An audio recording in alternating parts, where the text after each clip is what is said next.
क्या क्या बिना तनाव, बिना कोई लॉटरी जीते और बिना बहुत ज्यादा जोखिम उठाए अमीर बनना संभव है? ज्यादातर लोगों के लिए तो ये एक सपने जैसा है। हाँ, एक ऐसी चीज जो लगता है सिर्फ दूसरों के साथ होती है। बिल्कुल। लेकिन आज हम इसी पर बात करने वाले हैं। हमारे पास डेविड बक की एक बहुत मशहूर किताब है, द ऑटोमेटिक मिलियनेयर, जिस पर आधारित ये चर्चा है। और ये किताब दावा करती है कि अमीर बनना किस्मत का नहीं बल्कि एक सिस्टम का खेल है। और उस सिस्टम का जो मूल विचार है वो सच में हैरान करने वाला है। अच्छा। किताब का तर्क ये नहीं है कि आपको कोई जीनियस निवेशक बनना होगा या कोई सीक्रेट स्टॉक टिप ढूंढनी होगी। तो फिर क्या? इसका कहना है कि आपको बस आलसी बनना है, लेकिन सही तरीके से। आलसी बनना है? ये तो सुनने में बहुत दिलचस्प लग रहा है। हाँ, अपनी वित्तीय आदतों को एक बार सेट करके भूल जाना है और फिर सिस्टम को आपके लिए काम करने देना है। ये तो सुनने में बहुत ही अच्छा लगता है, लगभग इतना अच्छा कि यकीन करना मुश्किल हो। तो चलिए आज इसी को परखते हैं। बिल्कुल। आज की बातचीत का मकसद इसी सिस्टम की गहराई में जाना है और ये समझना है कि क्या ये वाकई उतना ही सरल और असरदार है जितना दावा किया जाता है। तो शुरुआत करते हैं इसके सबसे बड़े आइडिया से, सब कुछ ऑटोमेट कर दो। बिल्कुल। किताब का तर्क यही है कि अमीर लोग अपनी इच्छा शक्ति पर भरोसा नहीं करते। क्यों नहीं करते? क्योंकि वो जानते हैं कि इच्छा शक्ति एक सीमित संसाधन है, वो आज है कल नहीं होगी। अच्छा। तो वो एक ऐसा सिस्टम बनाते हैं जो भावनाओं को डर, लालच, टालमटोल, इन सब को समीकरण से ही बाहर कर देता है। कैसे? बचत ऑटोमेटिक, निवेश ऑटोमेटिक, बिल पेमेंट ऑटोमेटिक, सब कुछ। तो आप कह रहे हैं कि अमीर बनने का राज कोई बहुत जटिल निवेश रणनीति नहीं बल्कि सिर्फ अपने सिस्टम को ऑटो पायलट पर डालना है। ये तो उम्मीद से कहीं ज्यादा सरल लगता है। रोज रोज ये सोचना ही नहीं कि आज पैसे बचाऊं या नहीं। यही तो इसकी खूबसूरती है। ये मानवीय मनोविज्ञान की एक बहुत गहरी समझ पर आधारित है। समझाइए जरा। हम सब जानते हैं कि हमें बचत करनी चाहिए, ठीक वैसे ही जैसे हम जानते हैं कि हमें रोज कसरत करनी चाहिए। हाँ, ये तो है। लेकिन हर दिन खुद को जिम जाने के लिए प्रेरित करना कितना मुश्किल होता है। बहुत मुश्किल। स्वचालन यानी ऑटोमेशन उस रोज के संघर्ष को ही खत्म कर देता है। निर्णय एक बार लिया जाता है और फिर सिस्टम अनुशासन को लागू करता है, आपकी इच्छा शक्ति नहीं। और इसी सिस्टम का सबसे महत्वपूर्ण नियम है पे योरसेल्फ फर्स्ट, पहले खुद को भुगतान करें। हाँ, ये कॉन्सेप्ट मैंने पहले भी सुना है, लेकिन किताब इसे कैसे अलग तरीके से पेश करती है? देखिए, ज्यादातर लोग इस कॉन्सेप्ट को गलत समझते हैं। अच्छा। वो सोचते हैं इसका मतलब है कि अपनी सैलरी से कुछ पैसे निकाल कर अलग रख दो। हाँ, यही तो मतलब लगता है। लेकिन किताब कहती है कि ये एक मानसिकता का बदलाव है। इसका मतलब है कि आपकी सैलरी का पहला बिल किसी और के लिए नहीं, न मकान मालिक, न क्रेडिट कार्ड कंपनी। बिल्कुल, पहला बिल आपके भविष्य के स्व के लिए होना चाहिए। पैसा आपके चेकिंग अकाउंट में आने से पहले ही आपके निवेश या बचत खाते में चला जाना चाहिए। अच्छा, तो ये फर्क है, पैसा दिखे ना। एग्जैक्टली। ठीक है, ये सुनने में तो बहुत अच्छा लगता है, लेकिन चलिए इसे थोड़ा व्यवहारिक धरातल पर लाते हैं। जिसकी तनख्वाह पहले से ही कम है और महीने के अंत तक मुश्किल से पूरी पड़ती हो, उसके लिए ये कैसे मुमकिन है? नहीं, ये सवाल तो बिल्कुल जायज है। क्या ये सलाह सिर्फ अच्छी आय वाले लोगों के लिए नहीं है? और किताब इस पर बात करती है। बाक का तर्क है कि ये प्रतिशत का खेल है, रकम का नहीं। प्रतिशत का? हाँ, अगर कोई अपनी आय का 15% नहीं बचा सकता तो क्या वो 10% बचा सकता है? शायद। अगर 10% नहीं तो 5%। अगर 5% भी नहीं तो क्या 1% से शुरुआत की जा सकती है? अच्छा, शुरुआत करना जरूरी है, रकम चाहे छोटी ही क्यों ना हो। बिल्कुल। मुद्दा बड़ी रकम से शुरू करना नहीं है, बल्कि आदत बनाने से है। एक बार जब पैसा आपकी नजरों से ओझल हो जाता है तो आपका दिमाग बची हुई रकम में ही गुजारा करना सीख जाता है। ये मनोवैज्ञानिक रूप से बहुत आसान हो जाता है। तो इसे असल में करते कैसे हैं? क्या ये बहुत झंझट का काम है? पहले शायद होता होगा, लेकिन आज की तकनीक के साथ तो ये बहुत ही आसान हो गया है।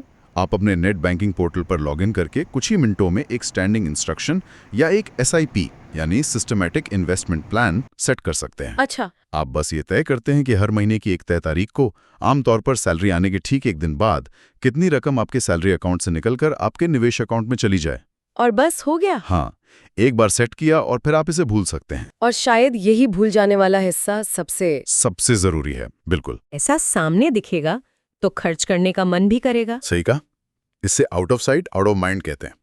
ये मानवीय आलस को ही आपकी सबसे बड़ी ताकत बना देता है। वो कैसे? क्योंकि अब सिस्टम को बदलने के लिए आपको सक्रिय रूप से कुछ करना होगा, जो कि ज्यादातर लोग नहीं करते।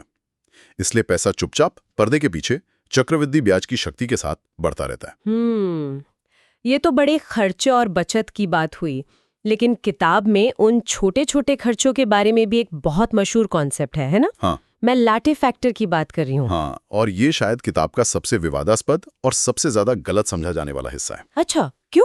इसका मूल विचार ये है कि हमारे रोज के छोटे छोटे गैर जरूरी खर्चे, जैसे रोज बाहर से महंगी कॉफी खरीदना, लंबे समय में एक बहुत बड़ी रकम बन जाते हैं। और किताब में दिया गया गणित तो सच में चौंकाने वाला है। हाँ, मान लीजिए कोई रोजाना कॉफी पर 150 रुपए खर्च करता है, महीने का हुआ 5,500 रुपए, और साल का 54,000 रुपए। और अगर यही पैसा 30 साल तक 12% की दर से निवेश किया जाए तो ये रकम 1 करोड़ रुपए से भी ज्यादा बन सकती है। हाँ, गणित तो यही कहता है। ये सोचना ही पागलपन लगता है कि एक कॉफी की कीमत असल में 1 करोड़ हो सकती है। सही है, लेकिन यहाँ एक बारीक बात है जिसे समझना जरूरी है। क्या? बाख का मकसद लोगों को उनकी कॉफी के लिए शर्मिंदा करना नहीं है। ये सिर्फ कॉफी के बारे में है ही नहीं। तो फिर? ये लाटे किसी भी उस चीज का प्रतीक है जिस पर हम बिना सोचे समझे नियमित रूप से पैसा खर्च करते हैं, चाहे वो बाहर का खाना हो, सिगरेट हो, या वो OTT सब्सक्रिप्शंस हों जिनका हम इस्तेमाल भी नहीं करते। लेकिन यहाँ एक सवाल उठता है। पूछिए। कई लोग कह सकते हैं कि वो रोज की कॉफी ही उनके दिन का सबसे अच्छा पल होता है। क्या ये तरीका लोगों को जीवन की छोटी छोटी खुशियों के लिए दोषी महसूस कराने जैसा नहीं है? क्या जिंदगी सिर्फ पैसे बचाने के लिए है? ये एक शानदार सवाल है, और यही इस कॉन्सेप्ट की आत्मा है। किताब का उद्देश्य आपको खुशियों से वंचित करना नहीं, बल्कि आपको जागरूक खर्च मतलब कॉन्शियस स्पेंडिंग के लिए प्रेरित करना है। जागरूक खर्च? हाँ, सवाल ये नहीं है कि क्या मुझे कॉफी पीनी चाहिए। सवाल ये है, क्या ये 150 रुपए की कॉफी मुझे उतनी ही खुशी दे रही है जितनी मुझे 30 साल बाद 1 करोड़ रुपए की वित्तीय स्वतंत्रता देगी? अच्छा। अगर आपका जवाब हाँ है, तो आपको वो कॉफी जरूर पीनी चाहिए। लेकिन ज्यादातर लोगों के लिए ये सवाल उन्हें सोचने पर मजबूर करता है। ये उन्हें अपने खर्चों को अपनी प्राथमिकताओं से जोड़ने में मदद करता है। बिल्कुल। तो ये एक तरह से अपने हर खर्चे का ऑडिट करने जैसा है, ये पूछना कि क्या ये सच में इसके लायक है? बिल्कुल। मैं आपको अपना उदाहरण देता हूँ। मेरे लिए ये लाटे नहीं बल्कि फूड डिलीवरी ऐप्स थे। अच्छा। जब मैंने पहली बार ट्रैक किया तो मैं हैरान रह गया कि मैं महीने में 5,000-6,000 रुपए सिर्फ सुविधा के लिए, मतलब आलस के कारण खर्च कर रहा था। बाप रे। वो पैसा आज एक SIP में जा रहा है, और सच कहूं तो मुझे कोई कमी भी महसूस नहीं होती। लाटे फैक्टर आपको अपने पैसे के प्रवाह को देखने और उसे अपनी असली जरूरतों की ओर मोड़ने का एक फ्रेमवर्क देता है। ये सब कुछ आखिर में मानसिकता पर ही आके टिकता है ना? हाँ, बिल्कुल। छोटी छोटी संतुष्टि के बजाय लंबे समय के लक्ष्यों को चुनना। और इसी से जुड़ा हुआ एक और बिंदु है संपत्ति बनाने और मानसिकता की भूमिका। किताब घर खरीदने को लेकर भी कुछ कहती है। हाँ, और ये भी एक ऐसा विषय है जिस पर बहुत बहस होती है। किताब का तर्क ये है कि समझदारी से घर खरीदना अमीर बनने की प्रक्रिया का एक महत्वपूर्ण हिस्सा हो सकता है। लेकिन आज के समय में कई वित्तीय गुरु कहते हैं कि घर खरीदना एक बोझ है और किराए पर रहना ज्यादा स्मार्ट है, खासकर जब प्रॉपर्टी की कीमतें इतनी ज्यादा हों। देखिए, दोनों तर्कों में सच्चाई है और यह आपकी परिस्थितियों पर निर्भर करता है। किताब का क्या नजरिया है इस पर? किताब का नजरिया ये है कि जब आप किराया देते हैं तो वो पैसा हमेशा के लिए चला जाता है। हाँ, वो तो है। वो आपके मकान मालिक की संपत्ति बना रहा है। लेकिन जब आप EMI का भुगतान करते हैं तो उसका एक हिस्सा ब्याज होता है, जो एक खर्च है। हाँ, जो खर्च है, लेकिन एक बड़ा हिस्सा मूलधन होता है जो आपके घर में आपकी हिस्सेदारी यानी इक्विटी को बढ़ाता है। ये एक तरह की जबरदस्ती की बचत है। अच्छा। जो आपकी कुल संपत्ति को धीरे धीरे बढ़ाती है। तो ये एक तरह से आपके रहने के खर्च को एक निवेश में बदलने जैसा है। कुछ हद तक हाँ, लेकिन यहाँ सावधानी जरूरी है। किस तरह की सावधानी? इसका मतलब ये नहीं है कि आप अपनी क्षमता से बहुत बड़ा घर खरीद लें और भारी कर्ज में डूब जाएं। नहीं। तो फिर इसका मतलब है एक ऐसा घर खरीदना जिसकी EMI आपके किराए से बहुत ज्यादा ना हो और जिसे आप आराम से चुका सकें।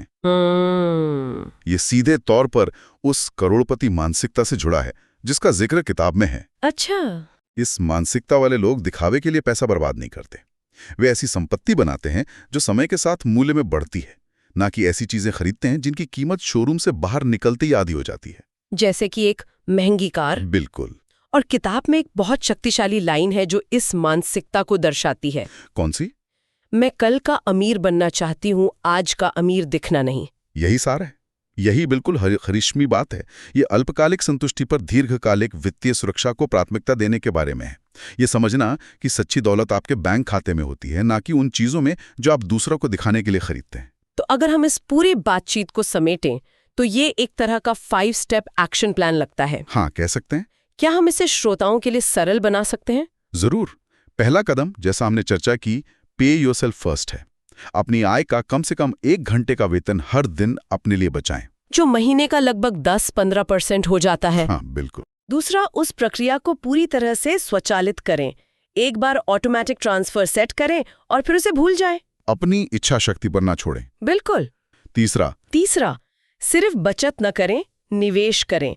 एक SIP या किसी अन्य निवेश विकल्प को चुनें ताकि आपका पैसा महंगाई को मात दे सके और आपके लिए काम कर सके। ठीक है।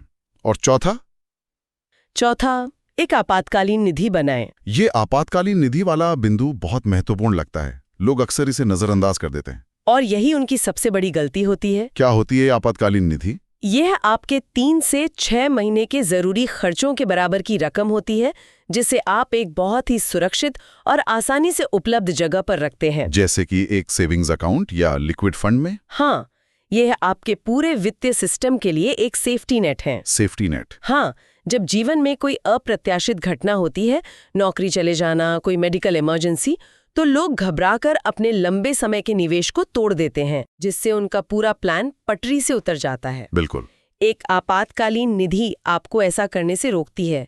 यह आपके भविष्य को वर्तमान आपदाओं से बचाती है। और 5वां और शायद सबसे मुश्किल कदम, अनुशासन बनाए रखना। सिस्टम पर टिके रहना, चाहे बाजार ऊपर जाए या नीचे। हाँ, लेकिन इस सिस्टम की खूबी ये है कि अनुशासन आपकी जिम्मेदारी नहीं है, ये सिस्टम में ही अंतर्निहित है। अच्छा, वो कैसे? क्योंकि सब कुछ स्वचालित है, आपको अनुशासित रहने के लिए कुछ करना ही नहीं है।